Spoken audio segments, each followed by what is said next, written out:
A'udzubillahi minasyaitonirrajim. Bismillahirrahmanirrahim. Assalamualaikum warahmatullahi wabarakatuh. Alhamdulillahi rabbil alamin.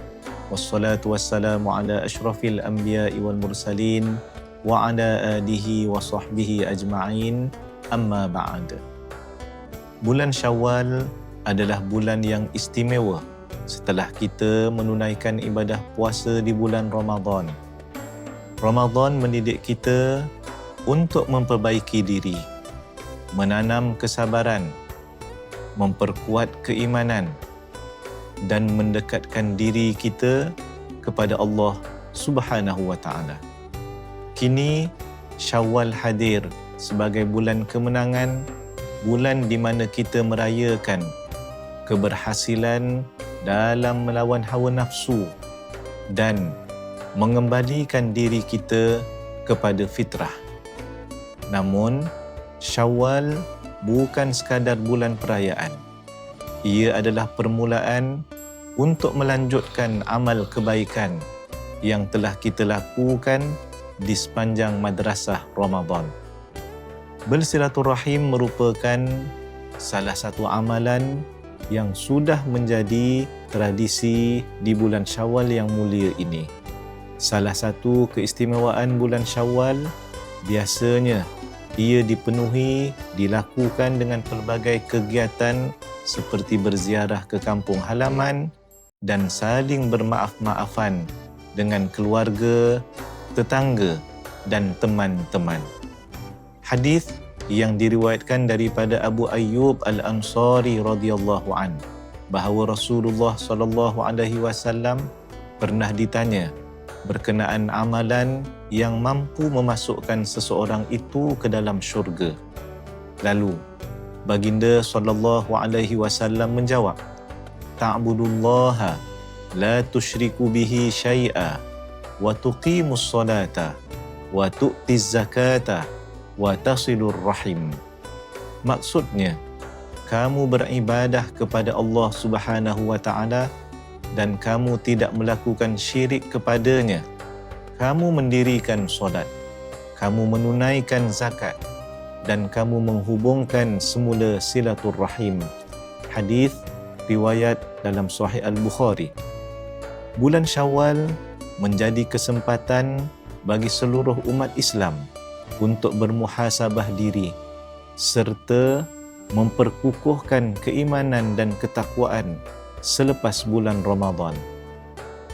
Hal ini bermaksud umat Islam diharapkan dapat terus meningkatkan amal kebaikan di bulan Syawal demi meraih redha Allah Subhanahu wa taala. Meskipun bulan Ramadan telah berlalu pergi, jangan hanya bersemangat di bulan Ramadan tetapi lesu di bulan yang lain.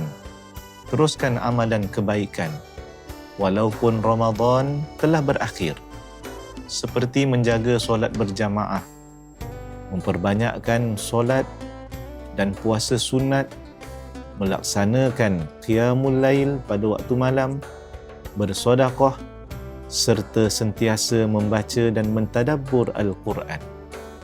Hadis yang diriwayatkan daripada Sayyidatuna Aisyah radhiyallahu anha berkata bahawa Rasulullah sallallahu alaihi wasallam bersabda, ahabbul a'mali ila Allah ta'ala adwamuha wa in qalla.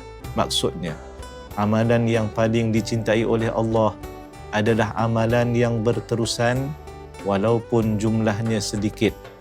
Hadis riwayat Al-Bukhari. Hadis ini menunjukkan bahawa betapa pentingnya istiqamah, iaitu mengerjakan sesuatu amal soleh dengan berterusan walaupun sedikit. Meskipun Aidul Fitri adalah hari kegembiraan bagi umat Islam, namun kita hendaklah menjaga diri daripada melakukan perkara-perkara yang bertentangan dengan syariat Islam, seperti berlebih-lebihan dalam makan dan minum, membazir, membeli pakaian sehingga menyebabkan pembaziran, begitu juga melakukan perbuatan yang sia-sia ataupun maksiat. Akhir kata, semoga Allah menerima segala amal ibadah kita di bulan Ramadan yang lalu dan menjadikan kita hamba-Nya yang istiqamah sehinggalah akhir hayat kita. Selamat menyambut bulan Syawal tahun 1447 Hijrah. Sekian. Assalamualaikum warahmatullahi wabarakatuh. Selamat Hari Raya Aidul Fitri.